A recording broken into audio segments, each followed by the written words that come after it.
하나님 아버지와 우리 주 예수 그리스도로부터 오는 은혜와 평강이 이 자리에 계신 여러분과 인터넷을 통해서 함께 이 자리에 참여하신 모든 교우들에게 함께 하시기를 바랍니다.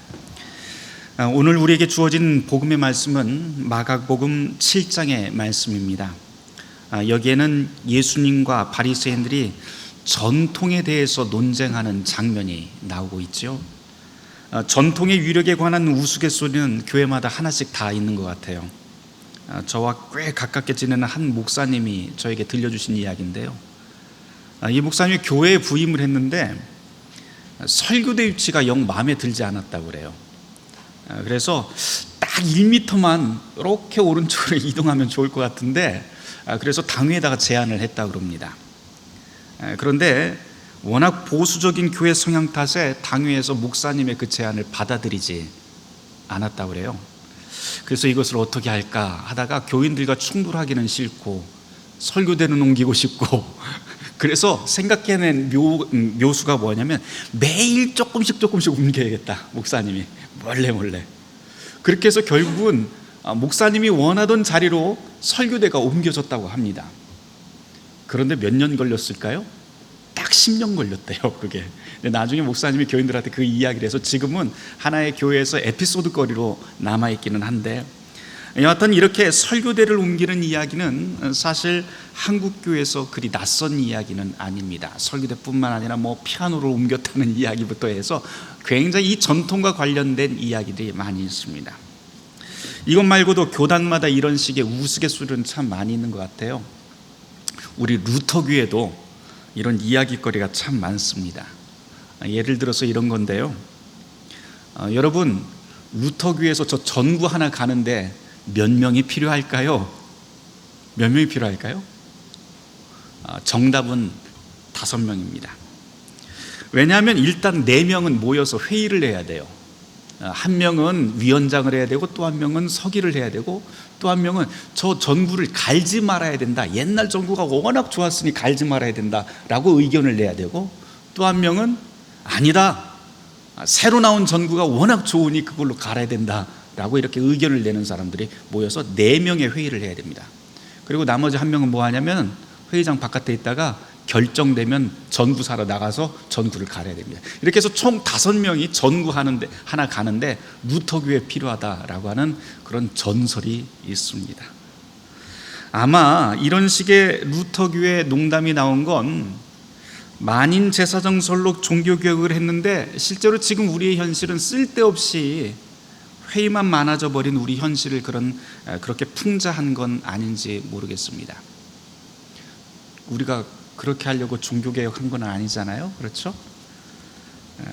어찌되었든 전통과 진리의 문제가 아주 일찍부터 교회 안에 있었다고 하는 사실이 어쩌면 교회 안에서 서로 대화의 가능성이 있었다라고 하는 측면을 드러내는 것이어서 그나마 우리에게 위안거리가 될 수 있을지는 모르겠습니다. 물론 문제는 단순히 변화와 혁신을 지지하는 개혁파가 되느냐, 아니면 전통을 고수하는 보수파가 되느냐, 여기에 문제가 달려있지 않습니다. 그저 새롭다고 하는 이유만으로 옛것을 버리는 태도나 그저 그 정반대로 이유 불문하고 오래된 것은 좋다면서 관습을 바꾸지 않는 태도나 문제가 있는 건 매 한 가지입니다. 사회가 빠르게 변해도 교회라면 늘 해오던 방식을 고수해야 합니다 라고 하면서 교리와 관습을 강조하는 사람들이 있습니다. 또 한편에서는 변화의 물결에는 무조건 따라야지 라고 하면서 새로운 프로그램, 새로운 예배, 새로운 찬송, 새로운 전도 등등 이렇게 늘 새로운 것만 힘껏 추종하는 사람들도 있습니다. 하지만 우리가 무엇을 판단하던 그런 개인적인 취향이나 기질을 지혜로운 판단이다, 의사결정에 참된 근거가 된다, 이렇게 말할 수는 없습니다. 여하튼 오늘 교회력 복음서 본문인 이 마가복음 7장은 지금 전통에 관한 문제를 삼고 있는데, 지금 바리새인들이 걸고 넘어지는 것은 단순히 예수님과 제자들이 전통을 버리고 새로운 방식을 추구한다, 이것 때문에 문제를 삼는 건 아닙니다. 오늘 복음서 본문이 이야기하고자 하는 것은 그런 게 아닙니다. 물론 당시 바리새인들 눈에는 그렇게 보여 있을 수도 있을 것 같아요. 하지만 예수님의 이 답변들을 보면 이 문제는 그리 간단한 문제가 아니었구나, 어느 편을 지지하느냐 이 간단한 문제가 아니었구나라고 하는 것을 확인할 수 있습니다. 바리새인들은 지금 전통적인 정결법을 가지고 이야기를 하지요. 식사 전에 손을 꼭 씻고 식사를 해야 된다라고 하는 이 관습법이 있는데 예수님의 제자들이 지키지 않았다고 예수님을 비난합니다. 마가복음 7장 2절 그리고 5절을 제가 한번 이어서 읽어보도록 할게요. 그의 제자 중 몇 사람이 부정한 손 곧 씻지 아니한 손으로 떡 먹는 것을 보았더라. 이에 바리새인들과 서기관들이 예수께 묻되 어찌하여 당신의 제자들은 장로들의 전통을 준행하지 아니하고 부정한 손으로 떡을 먹나이까? 이렇게 묻습니다. 뭐 그런 일로 시시하게 이렇게 시콜콜 꼬치꼬치 따지냐라고 생각할 수도 있을 것 같아요. 뭐 손 씻는 거 뭐 안 씻을 수도 있지 뭐 이렇게 생각할 수도 있는데, 실제로 어떤 사람들이 이 본문을 읽고서 이런 말을 하더라고요. 아니 뭐 밥 먹을 때 손 안 씻었다고 그 먼 예루살렘에서 지금 갈릴리까지 쫓아와서 이렇게 캐물을 사람이 세상에 어디 있어요? 성경이 과장해도 너무 과장한 것 아닙니까? 이렇게 물으시는 분이 있었습니다. 하지만 신약 성경 전체를 읽어보면 이게 절대 과장이 아니라고 하는 것을 알 수가 있어요. 예수님은 이미 유대 사회에서 매우 위험한 운동의 선봉장에 섰던 분이죠. 그리고 그분은 세례 요한처럼 새로운 것을 말했고 새로운 것을 보여줬고 새로운 행동을 보여주신 분입니다. 그래서 수많은 사람들이 그분 주위로 몰려듭니다. 그러면서 사람들이 수군거리기 시작을 해요. 아, 저분이라면 왕이 될 수 있겠구나. 저분이라면 이 세상을 완전히 바꿀 수 있겠구나. 우리의 나라를 바꿀 수 있겠구나 라고 그런 소문이 퍼지기 시작을 합니다. 왕으로 세우자고 하는 사람들의 소문이 퍼지자 당연히 그 사람을 검증하고자 하는 사람들도 나오기 마련이지요. 우리도 잘 알잖아요. 특별히 요즘 그렇죠. 대선을 앞두고 있어서 대선 주자로 나온 분들이 꽤 있습니다. 대선 주자로 딱 나오자마자 정말 저분이 적합한 분인지 아닌지 정치, 사회, 언론이 다 달라붙어서 검증을 시작을 합니다. 그런 과정이 다 끝나고 나면 그 과정 끝에 대통령이 되든지 아니면 낙마를 하든지 결정이 나지요. 예수님의 상황도 그렇게 이해하면 쉬울 것 같아요. 예수님의 사회적 영향력이 워낙 크다 보니까 당연히 검증단이 따라 붙었는데 이 바리새인들이 생각해도 그리 이상한 일은 아니었던 것 같습니다. 특별히 바리새인, 성경에 보면 바리새인 중에 바리새인, 즉 바리새인 중에서도 지도자급이었던 사람의 이야기가 하나 나오는데요. 그게 바로 바울의 이야기죠. 바울이 사울이라고 하는 이름으로 살다가 바울이 되게 되는데 다소에 있었던 바울이 사울로 변하는 사건 여러분도 잘 아실 겁니다. 우리가 보통 다메섹 사건이라고 그렇게 부르는데요. 이 다메섹 사건이 어떻게 일어나는지 잘 생각을 해보면 바리새인 검증단이 예루살렘까지 갈릴리에서 예루살렘까지 오늘 본문에 보면 내려오는데 그 거리보다도 사울이 그보다 2배나 더 먼 거리를 쫓아가서 예수쟁이들을 잡으러 갑니다. 그러다가 다메섹이라고 하는 그곳을 가다가 중간에 길 위에서 예수님을 만나고 완전히 그의 삶과 그의 마음과 모든 삶의 태도가 완전히 뒤바뀌게 됩니다. 이런 걸 우리가 고려를 해본다면 꼬투리를 잡으러 지금 예루살렘에서 그 멀리 떨어진 갈릴리까지 바리새인들이 예수님을 찾아왔다고 하는 것은 결코 과장된 이야기가 아니라고 하는 것을 알 수 있게 됩니다. 다시 본문으로 돌아가 보죠. 마가복음 7장 5절 말씀에서 왜 당신 제자들은 전통을 지키지 않습니까? 라고 묻자 예수님이 답변을 해주시는데요. 곧장 답변을 해주시는 게 아니라 선지자 이사야의 말씀을 들려주십니다. 6절 7절 말씀이에요. 제가 한번 읽어보도록 하죠. 이르시되 이사야가 너희 외식하는 자들에 대하여 잘 예언하였도다. 기록하였으되 이 백성이 입술로는 나를 공경하되 마음은 내게서 멀도다. 사람의 계명으로 교훈을 삼아 가르치니 나를 헛되이 경배하는도다 하였느니라. 이렇게 말씀을 인용을 합니다. 8절 9절 말씀을 계속 한번 이어서 읽어보도록 하죠. 예수님이 이렇게 덧붙이세요. 너희가 하나님의 계명은 버리고 사람의 전통을 지키느니라. 또 이르시되 너희가 너희 전통을 지키려고 하나님의 계명을 잘도 저버리는구나 라고 말씀하십니다. 예수님의 이 대답을 잘 들어보면 바리새인들을 향한 역공이라고 하는 것을 볼 수가 있어요. 바리새인들은 지금 전통을 지키라고 말을 하고 있지만 실은 그 전통의 뿌리가 되는 하나님의 말씀을 통째로 뽑아버렸다라고 하는 게 예수님의 말씀입니다. 물론 이런 예수님의 말씀 듣고 바리새인들은 이렇게 말하고 싶었을 거예요. 아니에요, 우리는 절대 그런 사람들은 아닙니다. 우리가 어떤 사람인지 잘 알지 않습니까?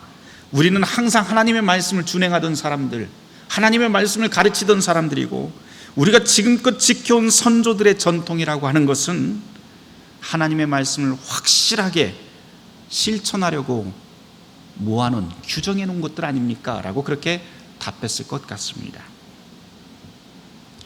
여기에 나와 있는 이 전통이라고 하는 말이 계속해서 반복이 되는데요, 이거 조금 더 설명을 해야 될 것 같아요. 좀 쉽게 우리식으로 이야기해서 헌법 이야기 한번 해보도록 하죠. 헌법이라고 하는 것이 무엇입니까? 한 국가의 국민 모두가 더불어서 조화롭게 살기 위해서 규정해 놓은 최상위 법을 우리가 헌법이라고 그렇게 부릅니다. 근데 이렇게 헌법책 한 권만 있다고 해서 사람이 다 살 수 있느냐? 그렇지는 않죠. 사람이 살다 보면은요, 별의별 일들이 다 생겨요. 그래서 헌법 한 권으로 해결되지 않는 문제가 너무 많아서 헌법 밑에 하위법들을 만들게 되는데요, 그게 바로 법률, 명령, 조례, 규칙 등등 세부 시형령들이 굉장히 많이 만들어지게 됩니다. 그런데 그런 법과 규범이 있다고 해서 다 해결이 되나요? 그렇지 않죠. 그래서 사람들은 문제를 가지고 변호사도 선임을 하고 법원으로 그 문제를 가지고 갑니다. 그러면 법원에서 판사들이 판결을 내리는데, 일단 법 규정을 가지고, 헌법이나 뭐 법 규정을 가지고 판결을 내리기는 하지만 그것으로도 안 되는 때가 있어요. 그런 때는 뭐라 하냐면 판례라고 하는 것을 들어서 판결을 하게 됩니다.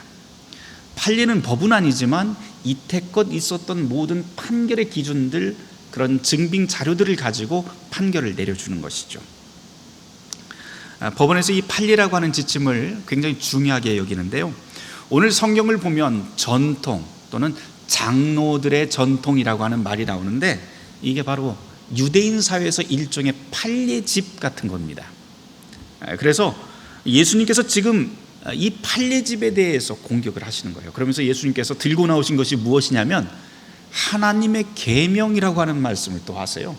하나님의 계명이라고 하는 것을 쉽게 이야기하자면 이 헌법 같은 건데, 성경에서는 창세기, 출애굽기, 레위기, 민수기, 신명기라고 하는 이 모세오경을 하나님의 계명이라고 유대인들은 그렇게 이야기를 합니다.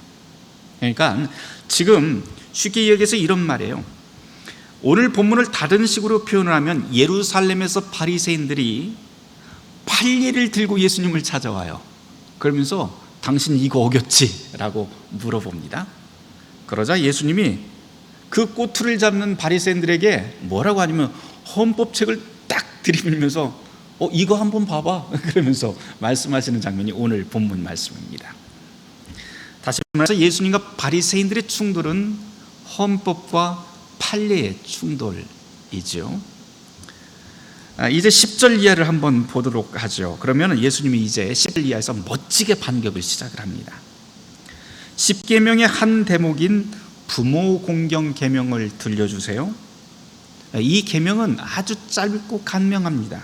그리고 이 계명은 해석의 여지가 없이 연로한 부모를 돌보라라고 하는 뜻이죠. 그런데 바리새인들의 전통은 이 구절을 매우 희한하게 해석을 하고 판례를 만들어 놨어요. 그 전통에 따르면 이런 해석이 나옵니다.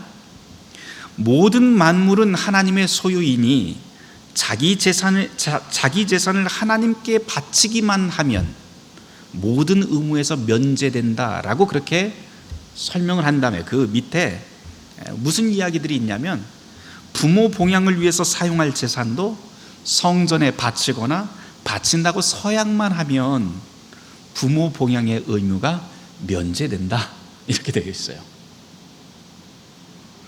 이게 11절의 말씀에 11절 이하에 나와 있는 이 유대인들의 고르반이라고 하는 유대인의 전통입니다. 성전에 제물을 바치면 성전의 재산이 늘어나니 성전 운영 예산에 득이 되는 것은 물론이고요, 심지어 매우 경건한 사람이라고 하는 인상도 줄 수 있습니다.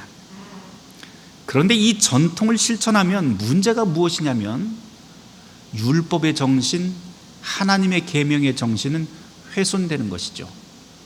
부모님 봉양하기 싫을 때 하는 일이 뭐냐면 부모님한테 가서 이야기하는 거예요. 내 재산은 모두 다 하나님께 바쳐진 겁니다 라고 이야기하고 성전 제사장들에게 그렇게 이야기를 하면 부모 공양을 안 해도 되는 겁니다. 이게 유대인의 고르반이라고 하는 제도였던 것이죠. 부모를 공경하라라고 하는 하나님의 계명과 지금 고르반이라고 하는 전통의 해석이 충돌합니다. 예수님은 지금 이 예를 들더니 이렇게 물어요.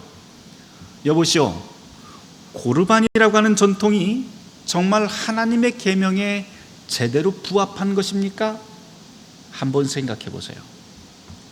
헌법 정신과 동떨어진 판례가 충돌하는데 너희라면 도대체 무엇이 더 최상위 법이라고 생각하느냐라고 묻는 거죠. 이 작은 예를 들어서 예수님은 바리새인들의 전국을 확 찌릅니다. 거기 있던 바리새인들이 예수님의 이 말씀을 듣고 어떻게 반응했는지는 사실 성경 본문에는 나와 있지 않습니다. 아마 제가 그 자리에 있었다면 아마 양심이 찔려갖고 슬그머니 자리를 떴을 것 같아요. 예수님께서는 마가복음 6장 7절 말씀에서 속으로는 하나님을 무시하면서 입으로는 하나님을 들먹거리는 사람들, 그 사람들을 향해서 외식하는 자라고 그렇게 말씀합니다. 이 뜻은 가면 쓴 사람이라고 하는 뜻이죠. 예수님 당시에 연극하는 사람들이 있었는데 연극할 때 가면을 꼭 썼다고 그래요. 그런 사람들을 보면 연극할 때는 배우의 역할을 하지만 사실 그 사람의 본 모습은 아니잖아요. 그래서 외식하는 자, 가면 쓴 사람이라고 하는 뜻은 바로 마음과 행동이 다른 사람, 가식적인 사람이라고 하는 그런 뜻입니다. 입에서는 늘 경건한 말이 매일 흘러나와요. 매번 말만 하면 하나님 찾고 은혜 찾고 하는데 사실 그 속에는 하나님도 없고 오직 탐욕, 시기, 미움, 질투만 가득한 사람, 이 사람이 바로 외식하는 자. 오늘 본문에서 바리새인들을 지칭합니다. 이 사람들은 관습에 불과한 것을 하나님이 주신 계명의 지위까지 끌어올려서 이게 더 중요하다라고 말을 합니다. 그러면서 하나님이 우리에게 주신 본래의 뜻은 전혀 생각해 보려고 노력조차 하지 않습니다. 우리가 지금 행하고 있는 것들을 매번 하나님의 뜻에 비추어 돌아봐야 됩니다. 오래되었다고 무조건 좋은 것도 아니고요, 옛것을 다 갈아엎는다고 다 좋은 것도 아닙니다. 우리가 무엇을 하든지 물어야 될 것은 우리의 생명을 구원하고 사랑하시는 하나님의 뜻에 과연 우리의 선택이 합당한 것인가 라고 하는 것, 그것을 우리는 늘 물어야 합니다. 철진한 골동품인지 신상품인지 그런 것 문제가 된 것 아닙니다. 오늘 말씀에서 예수님은 단지 전통은 위험하다, 그러니 보수보다 진보를 택해라, 이런 뜻 아닙니다. 주님이 주목하시고 우리에게 말씀하고자 하는 것은 하나님 말씀 안에 담긴 하늘의 뜻이 과연 지금 드러나고 있는가 아닌가입니다. 이것을 판별하는 방법, 그것은 이 판별을 위해서 우리는 늘 하나님의 말씀을 상고하면서 우리 삶을 하나님 말씀에 비추어서 매번 환기를 시켜야 됩니다. 교회 일이든 교단의 일이든 우리의 일상이든 마찬가지입니다. 특별히 교회 지도자들과 직분자들은 더욱더 진지하게 하나님의 말씀을 가까이 해야 하죠. 그런 말씀의 도전과 숙고가 없다면 그 어디서도 건강한 전통이라고 하는 것은 찾을 수가 없게 됩니다. 건강한 전통과 치명적인 전통, 혹은 생명을 주는 개혁과 치명적인 개혁, 서로 둘 다 반대되는 것이지만 이것을 제대로 구분하지 못하게 됩니다. 한 말씀만 더 덧붙이고 말씀을 마치려고 합니다. 지난주 우리 모두는 아프가니스탄의 소식을 다 들었을 겁니다. 정치나 종교, 국제관계는 다 접어놓고 보더라도 비참하고 안타까운 소식들이 계속해서 끊이지 않습니다. 매일 올라오는 뉴스와 동영상을 몇 개라도 여러분들이 확인을 해보셨을 텐데요. 그것을 보고 전 너무 가슴이 아팠습니다.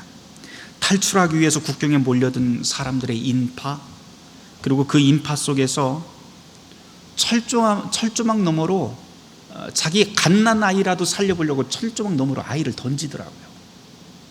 그래서 미군이 그것을 받아주고 사람들이 거기서 아우성치는 모습, 또 그것 말고도 비행기가 막 이륙하고 있는데 미군 그 군용기에 사람들이 다 달라붙어 있어요. 비행기는 움직이고 있습니다. 그런데도 사람들이 내리지를 않아요. 결국은 비행기가 이륙을 해서 하늘 높이 떴는데 거기서 사람들이 떨어집니다. 그게 동영상으로 다 나오더라고요. 그것뿐입니까? 그냥 아무렇지도 않게 이전 정부 인사들을 다 색출해서 총살하고 있는 그런 동영상, 사진, 여자들이 온몸을 두르는 옷인 부르카를 입지 않았다고 그냥 끌어내서 그 자리에서 구타하고 총살해버리는 뉴스 등등, 사진 등등, 여성 탄압부터 무차별한 처형까지 이 아프가니스탄에서 지금 일어나고 있는 그 충격들은 이루 말로 다 할 수 없습니다. 그런데 문제는 이 악몽 같은 모든 일들이 이 아프가니스탄에서는 신의 뜻, 전통의 이름으로 자행되고 있다는 사실입니다. 신의 이름으로, 그리고 전통의 이름으로 생명을 위협하는 이런 현장을 우리는 지금 21세기에 목격하고 있는 것이죠. 우리 일이 아니라고 눈 감을 그런 일은 아닙니다. 어떤 식으로라도 우리가 아프가니스탄의 온전한 평화가 도래하길 그리스도 안에 있는 모든 형제 자매가 함께 기도하며 그 방법을 찾길 바랍니다. 오늘 말씀은 여기서 맺어야겠어요. 오늘 우리는 마가복음 7장 23절 말씀까지 읽었는데요, 다음 주일에도 똑같은 본문으로 계속 묵상하게 될 겁니다. 그러니 오늘은 여기까지만 좀 하도록 하겠습니다. 바라기는 하나님의 아름답고 온전한 뜻이 저와 여러분들의 일상, 그리고 아프가니스탄과 온 세계 안에 스며들길 주님의 이름으로 축원합니다. 모든 지각에 뛰어난 하나님의 평강이 그리스도 예수 안에서 너희의 마음과 생각을 지키시리라. 아멘.